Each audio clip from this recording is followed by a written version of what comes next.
കുറച്ച് ദിവസങ്ങൾക്ക് ശേഷം ഗൗരിയെ കൊണ്ടുവന്നതിന് ശേഷം അവളിലെ കുട്ടിക്കളി പാടെ അവൾ ഒഴിവാക്കിയിരുന്നു. കാരണം തൻ്റെ കുട്ടിക്കളിയൊന്നും ദേവന് ഇഷ്ടമാവില്ല എന്ന തോന്നലായിരുന്നു അവൾക്ക്. ആവശ്യങ്ങൾക്ക് മാത്രം സംസാരം. ആകെ മൗനിയായി അവൾ കാണപ്പെട്ടു. ദേവൻ ഇടയ്ക്ക് ഇതിനെപ്പറ്റി അവളോട് സൂചിപ്പിച്ചെങ്കിലും അവൾ പുഞ്ചിരി മാത്രമാണ് അതിനുത്തരമായി അവന് സമ്മാനിച്ചത്. ഒരു ദിവസം രാവിലെ പതിവ് പോലെ ദേവൻ ഉണരും മുന്നേ ഗൗരി ഉണർന്നിരുന്നു. അല്പം കഴിഞ്ഞ് ദേവികയുടെ റൂമിലേക്ക് പോയി. 2 ദിവസമായി ദേവികയ്ക്ക് നല്ല പനിയാണ്. ബെഡിൽ നിന്നും എഴുന്നേക്കാൻ പോലും പറ്റാത്ത വിധം പനിയായിരുന്നു. സെർവൻസ് ദേവികയെ നോക്കുമെങ്കിലും ഗൗരിക്കൊന്ന് ചെന്ന് കാര്യങ്ങൾ അറിഞ്ഞില്ലേ ഒരു സമാധാനവുമില്ലാത്ത അവസ്ഥയായിരുന്നു. അമ്മേ, എങ്ങനെയുണ്ട് ഇപ്പോൾ?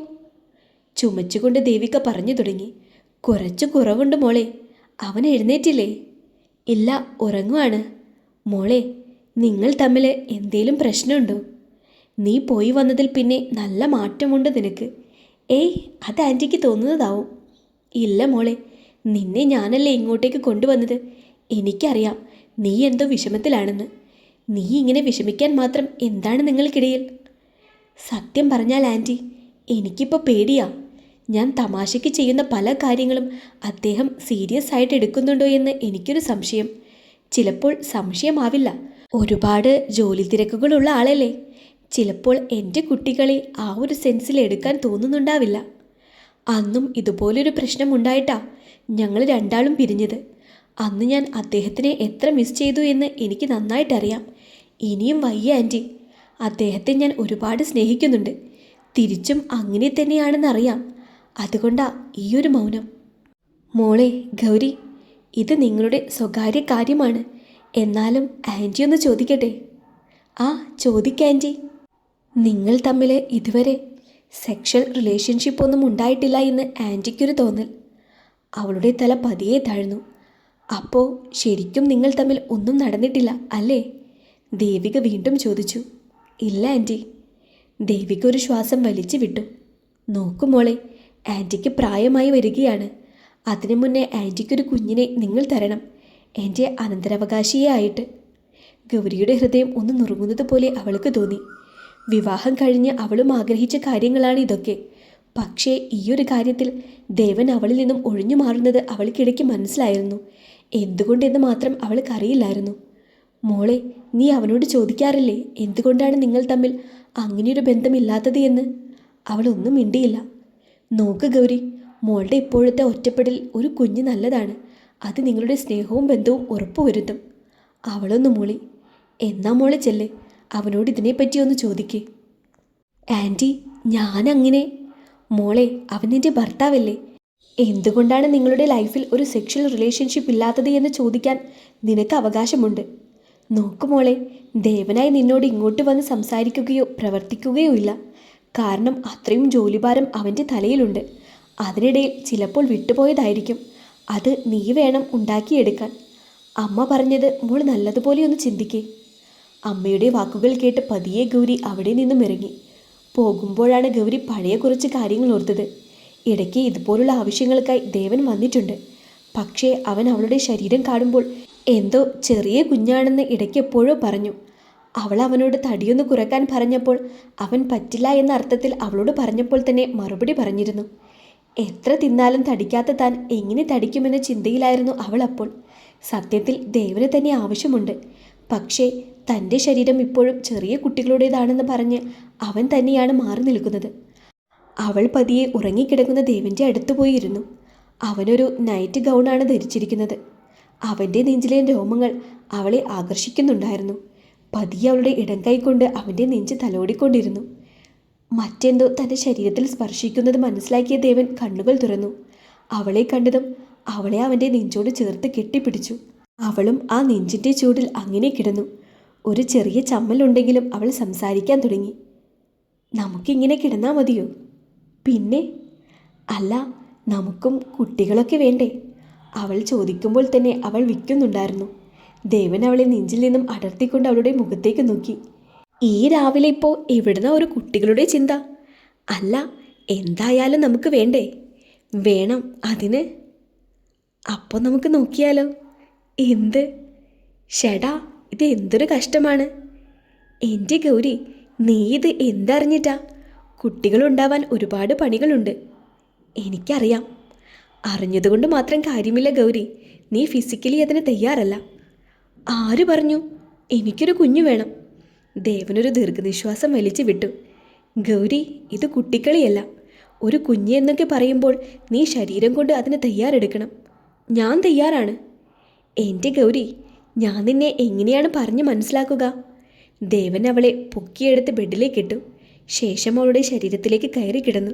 എൻ്റെ അമ്മേ! അവളിൽ നിന്നും ഒരു നിലവിളി ഉയർന്നു. വെറും 30 സെക്കൻഡുകൾ മാത്രമാണ് അവളുടെ ശരീരത്തിൽ അവൻ കിടന്നത്. അപ്പോഴേക്കും അവൾക്ക് ശ്വാസം മുട്ടുന്നുണ്ടായിരുന്നു. ഞാൻ പറഞ്ഞില്ലേ, ഇതൊന്നും ചെറിയ കാര്യമല്ല. നീ എന്താണ് ഈ കുട്ടികളുണ്ടാവുക എന്നതിൽ ഉദ്ദേശിക്കുന്നത്? ഇതൊക്കെ അതിൻ്റെ ഒരു ഭാഗമാണ്. എനിക്കിതൊന്നും ആഗ്രഹമില്ലാഞ്ഞിട്ടില്ല. നിന്നെ കാണുമ്പോൾ ചെറിയ കുട്ടിയെ പോലെയാണ് എനിക്ക് തോന്നുന്നത്. എൻ്റെ നെഞ്ചിനൊപ്പം വരെ നീയുള്ളൂ. കൂടിപ്പോയ ഒരു 50 കിലോ. അതിൽ കൂടുതലില്ല ഗൗരി.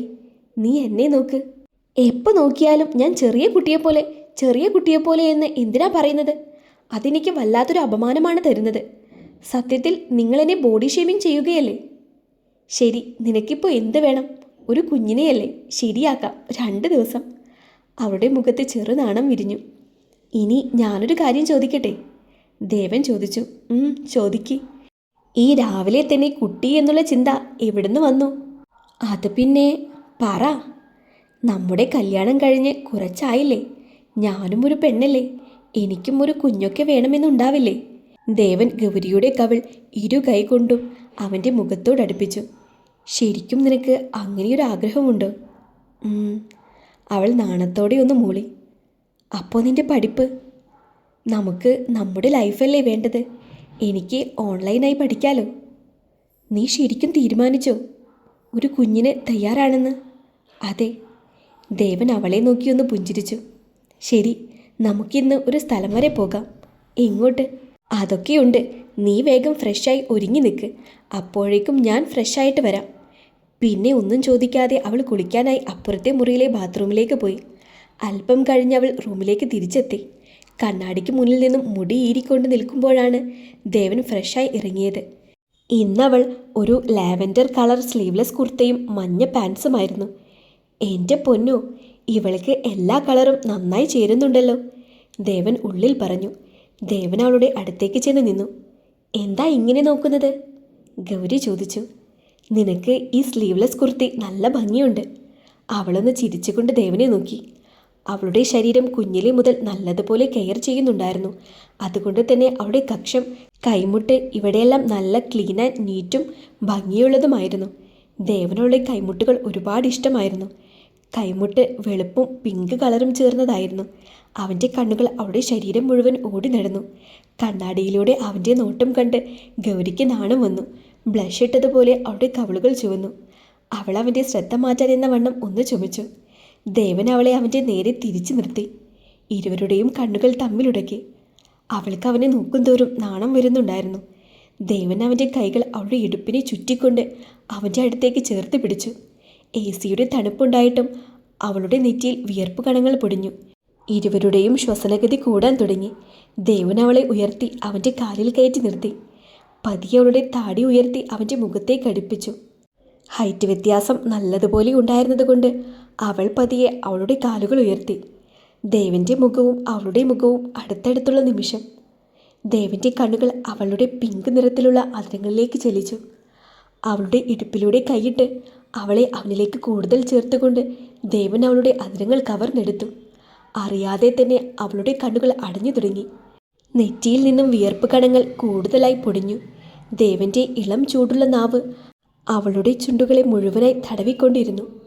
അവനിലെ പുരുഷനെ മുഴുവനായി ഉണർത്താൻ അധികം സമയമൊന്നും വേണ്ടി വന്നില്ലായിരുന്നു. ദേവൻ്റെ നാവ് അവളുടെ വായ്ക്കകത്തേക്ക് കയറുകയും തിരികെ പുറത്തേക്കെടുക്കുകയും ചെയ്തുകൊണ്ടിരുന്നു. അവൾക്ക് അടിവയറ്റിൽ മഞ്ഞു കണങ്ങൾ വീഴുന്ന അവസ്ഥയായിരുന്നു. അവളുടെ കൈകൾ അവൻ്റെ പുറത്തമരുകയും തഴുകുകയും ചെയ്യുന്നുണ്ടായിരുന്നു. ഗൗരിയുടെ ചുടുനിശ്വാസം അവൻ്റെ മുഖത്തേക്ക് പതിക്കുന്നത് അവനെ കൂടുതൽ അവളിലേക്ക് അടുപ്പിച്ചു. അല്പനേരം കഴിഞ്ഞതും ഇരുവരും ഒരു കിതപ്പോടെ പരസ്പരം നോക്കി. ഗൗരി നന്നെ കിതയ്ക്കുന്നത് ദേവൻ ശ്രദ്ധിച്ചു. ഒന്ന് ചുംബിച്ചതല്ലേ ഉള്ളൂ എൻ്റെ ഭാര്യ, അപ്പോഴേക്കും ഇങ്ങനെയായോ?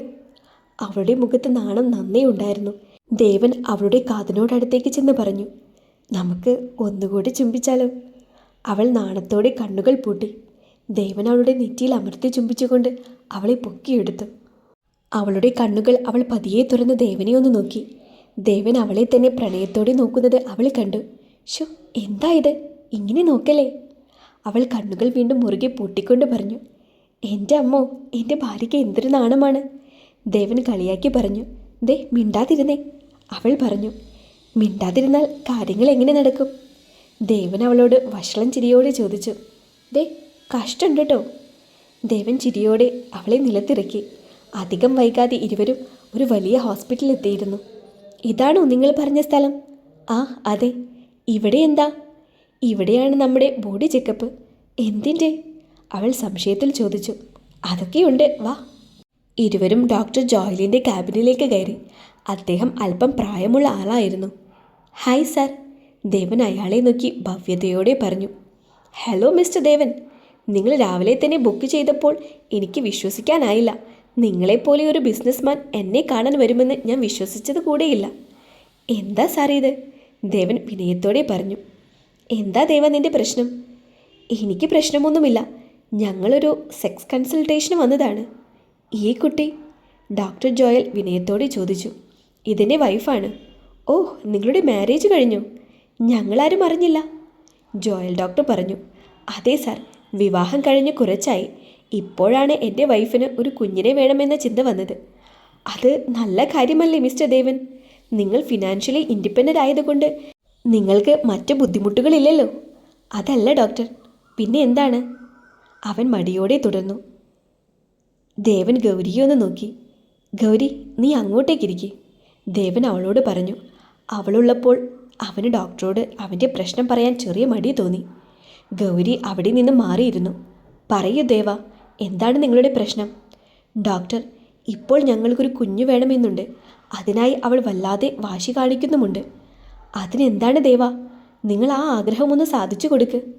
അതല്ല ഡോക്ടർ, എനിക്ക് അവളെ കാണുമ്പോൾ ഒരു ശാരീരിക ബന്ധത്തിന് അവളുടെ ശരീരം ഒരുക്കമാണോ എന്നാണ് സംശയം. നിങ്ങൾ എന്തൊക്കെയാ ദയവായി പറയുന്നത്? ഇതുവരെ അപ്പോൾ നിങ്ങൾ തമ്മിൽ സെക്സിൽ ഏർപ്പെട്ടിട്ടില്ല? ചെറിയ ചമ്മലോടെ ദേവൻ പറഞ്ഞു. ഇല്ല. കാരണം? ഡോക്ടർ, അത് പിന്നെ മനസ്സിലായി ദേവ, നിങ്ങളെപ്പോലെ ഒരാൾ അങ്ങനെ ചിന്തിക്കുന്നതിൽ തെറ്റില്ല. ആ കുട്ടി ശരീരം കൊണ്ട് നിങ്ങളുടെ എത്രയോ ചെറുതായിരിക്കാം. പക്ഷേ അവൾ അമ്മയാവാൻ മനസ്സുകൊണ്ട് തയ്യാറെടുത്താൽ നിങ്ങൾ അതിനെ എതിരെ നിന്നുകൊണ്ട് ആ കുട്ടിയെ വിഷമിപ്പിക്കരുത്. സ്ത്രീ ശരീരം പുറമേ കാണുന്നത് പോലെയല്ല ദേവ. അവരുടെ ജനനേന്ദ്രിയം അതിന് 18 വയസ്സ് മുതലേ പാകപ്പെട്ടിട്ടുണ്ടാകും. അതുകൊണ്ട് നിങ്ങൾ അതോർത്ത് വിഷമിക്കേണ്ട. ഇങ്ങനെയൊരു കാര്യത്തിൽ നിങ്ങളെപ്പോലെ ഒരാൾ ഇത്രയും കെയറിംഗ് ആണെന്ന് ഞാൻ വിചാരിച്ചത് കൂടിയില്ല. ഡോക്ടർ ജോയൽ ചിരിയോടെ പറഞ്ഞു. സത്യത്തിൽ അവളുമായി എല്ലാ തരത്തിലും ദേവന് അടുക്കണമെന്നുണ്ടായിരുന്നു. പക്ഷേ ഇപ്പോൾ ഒരു കുഞ്ഞിനെ തന്നിൽ നിന്നും ഏറ്റുവാങ്ങാൻ അവളുടെ ശരീരത്തിന് പറ്റുമോ എന്ന് ദേവൻ ഒരു സംശയമുണ്ടായിരുന്നു. ഡോക്ടറുടെ വാക്ക് കേട്ട് ദേവന് പൂർണ്ണമായും സമാധാനമായി. അല്പനേരത്തിനകം ഡോക്ടർ ഗൗരിയെ അടുത്തേക്ക് വിളിച്ചു. നിങ്ങൾക്കോ അല്ലെങ്കിൽ നിങ്ങളുടെ ഹസ്ബൻഡിനോ ഒരു ശാരീരിക ബന്ധം കൊണ്ട് വലിയ പ്രശ്നങ്ങളൊന്നും ഉണ്ടാകില്ല. ദേവന് സത്യത്തിൽ ഒരു ഭയമായിരുന്നു. അതെല്ലാം ഞാൻ മാറ്റിക്കൊടുത്തിട്ടുണ്ട്. ഇനിയൊരു കുഞ്ഞിനായി നിങ്ങൾ തയ്യാറായിക്കോളൂ. വാർദ്ധക്യത്തിൻ്റെ എല്ലാ അടയാളങ്ങളും ഡോക്ടർ ജോയലിൻ്റെ സംസാരത്തിലുണ്ടായിരുന്നു. അദ്ദേഹത്തിൻ്റെ വാക്കുകൾ കേട്ട് ഗൗരിക്ക് ഒരുപാട് സന്തോഷമായി. തിരികെ കാറിൽ കയറി ഇരുവരും ഒന്നും മിണ്ടാതെ അല്പം നേരം ഇരുന്നു. ആ മൗനത്തിന് വിരാമം എന്നതുപോലെ ഗൗരി തുടങ്ങി. നിങ്ങളുടെ പേടിയും ടെൻഷനും എല്ലാം മാറിയോ? ദേവനൊരു ചെറുചിരിയോടെ അവളെ നോക്കി. ഗൗരി, ഞാൻ കാരണം നിനക്ക് ശാരീരികമായോ മാനസികമായോ ഒരു ബുദ്ധിമുട്ടും ഉണ്ടാവരുത്. അത്രമാത്രമേ ഞാൻ ആഗ്രഹിച്ചുള്ളൂ. അല്ലാതെ എൻ്റെ ആണത്തത്തിൽ സംശയമുണ്ടായിട്ടല്ല. വീട്ടിലെത്തിയ ഗൗരി നേരെ ദേവികയുടെ റൂമിലേക്കാണ് പോയത്. ദേവികയ്ക്ക് പനി നല്ല കുറവുണ്ട്.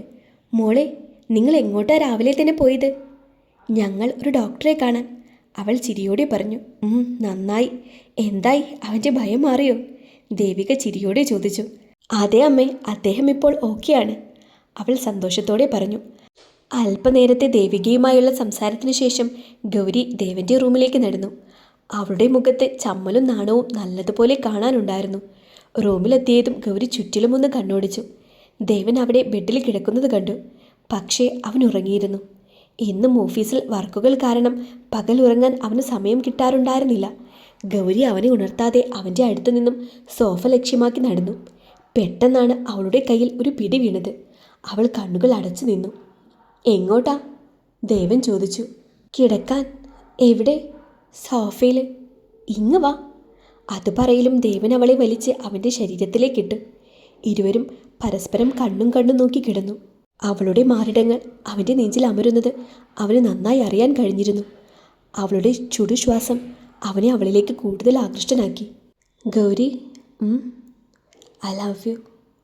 അവൾ അവനെ ചെറുചിരിയോടെ നോക്കി. പതിയെ അവൾ അവൻ്റെ നെഞ്ചോട് ചേർന്ന് കിടന്നു. ഞാൻ നിങ്ങളെയും ഒരുപാട് സ്നേഹിക്കുന്നുണ്ട്. അവളും അവൻ്റെ നെഞ്ചിൽ കൈകൊണ്ട് ചിത്രപ്പണികൾ ചെയ്തുകൊണ്ട് പറഞ്ഞു. ഇതേ സമയം ഗ്രാമത്തിൽ വീട്ടിൽ ഗൗതമും അനന്യയും മാത്രമായിരുന്നു ഉണ്ടായിരുന്നത്. നന്ദിനിയും ലക്ഷ്മിയും നകുലനും അമ്പലത്തിൽ പോയിരിക്കുകയാണ്. ചെവിയിൽ ഹെഡ്സെറ്റ് വെച്ച് ഗൗതം പാട്ട് കേൾക്കുന്നുണ്ട്. കൂടെ അനന്യയും. ഇടയ്ക്ക് മൂത്രശങ്ക അവളെ ബുദ്ധിമുട്ടിച്ചപ്പോൾ അവൾ എഴുന്നേറ്റ് ബാത്റൂമിലേക്ക് പോയി. അവൾ പോയതും ഗൗതം അവൾ ഉപയോഗിച്ച ഹെഡ്സെറ്റ് അവൻ്റെ ചെവിയിലേക്ക് വെച്ചു. ഇരു ചെവിയിലും ഹെഡ്സെറ്റ് വെച്ച് ഗൗതം പാട്ടിൽ മുഴുകി. ബാത്റൂമിൽ കയറി അധികം വൈകാതെ അനന്യയ്ക്ക് അടിവയറ്റിൽ വേദന അനുഭവപ്പെട്ടു തുടങ്ങി. അല്പനേരം അവൾ അവിടെ നിന്ന് വേദന ശമിക്കുമോ എന്ന് നോക്കി. പക്ഷേ ആ വേദന അവളെ തളർത്താൻ തുടങ്ങിയിരുന്നു. പെട്ടെന്നാണ് കാലിലൂടെ ചോര കലർന്ന ഒരു വെള്ളം പോകുന്നത് അവൾ കണ്ടത്.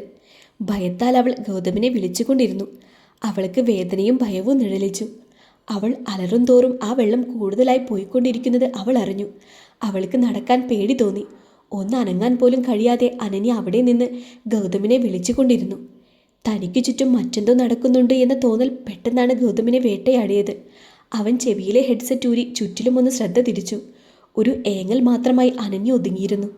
അവളൊന്ന് വിളിച്ചാൽ ഗൗതം ഇപ്പോൾ കേൾക്കുമെന്നറിയാതെ അവൾ ഭയത്തോടെ ആ ബാത്റൂമിൽ ഇരുന്നു പോയി.